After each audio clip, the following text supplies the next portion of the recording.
हमें मत देना, हमारा सब अधिकार छीन लिया गया है, सारे ऑफिसर को बदल करके बीजेपी अपना लोग घुटा है। नहीं, मुर्शिदाबाद में उन्होंने धमकी दी था, दंगा नहीं करना चाहिए, मतलब दंगा करना चाहिए रामनवमी में। और सीए पारित होने के बाद जो गड़बड़ हुआ मुर्शिदाबाद में, अभी वाकफ बिल पारित होने के बाद जो गड़बड़ हुआ, उसके लिए कौन जिम्मेदार है? ममता बनर्जी वहां मुख्यमंत्री थी, सत्ता उनके हाथ में था। क्यों पलायन करना पड़ा हिंदुओं को मुर्शिदाबाद से मालदा तक नदी पार करके? इसका जवाब कौन देगा? ये तो ममता बनर्जी को देना पड़ेगा। अमित शाह बोला है चुनाव आयोग के अधिकारियों को ट्रांसफर और पोस्टिंग में दखल देते जिनका रिकॉर्ड संदिग्ध होता है और ऐसी पूरा भारत में ही चलता है। कौन बोला? अमित शाह। ममता बनर्जी यहाँ पे विक्टिम कार्ड चला। नहीं, अभी इतने साल तक जो भ्रष्टाचार हो रहा है, इतनी हिंसा हुई है, यही अधिकारी थे ना। क्या रोल रहा इनका? ये तो मदद देते हैं इस भ्रष्टाचार में, हिंसा में। तो ये लोग यहाँ रहते हुए कैसे फ्री फेयर इलेक्शन होगा? इसलिए चुनाव कमीशन को जो लग रहा है, जो उनके पास रिकॉर्ड है, उसके आधार पर कार्रवाई कर रहे हैं। बीजेपी अनुप्रवेशकारियों के चुनाव के सिर्फ वोटर लिस्ट से नहीं बल्कि देश से निकल फेंकेगा। बिल्कुल ठीक।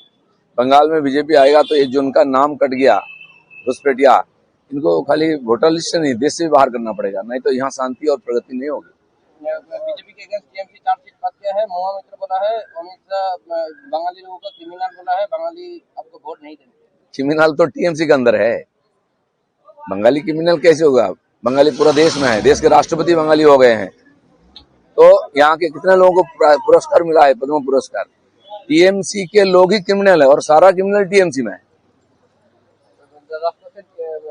बोला है कि टीएमसी यहाँ पर बांग्ला स्टडीज नहीं करेगा, यहाँ पे सिंडिकेट रद्द कर रहा है।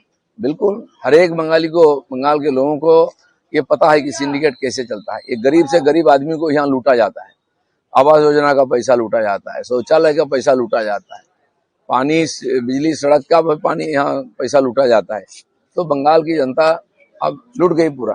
अब तो उनकी बारी है परिवर्तन करने की। खड़गपुर सदर टीएमसी कैंडिडेट बोला है कि दिलीप घोष यहाँ पे कोई काम नहीं करेंगे, दिलीप घोष यहाँ पे काम रोक रहे हैं। सबको मालूम है कौन रोका है काम। यहाँ के लोगों को पूछिए, किसने चिट्ठी लिखा था डीएम को कि एमएलए फंड का पैसा हमें नहीं चाहिए, हमको रोकने के लिए। उसके बावजूद भी हमने खड़गपुर में और विकास करके दिखाया, वो आंख से दिखता है।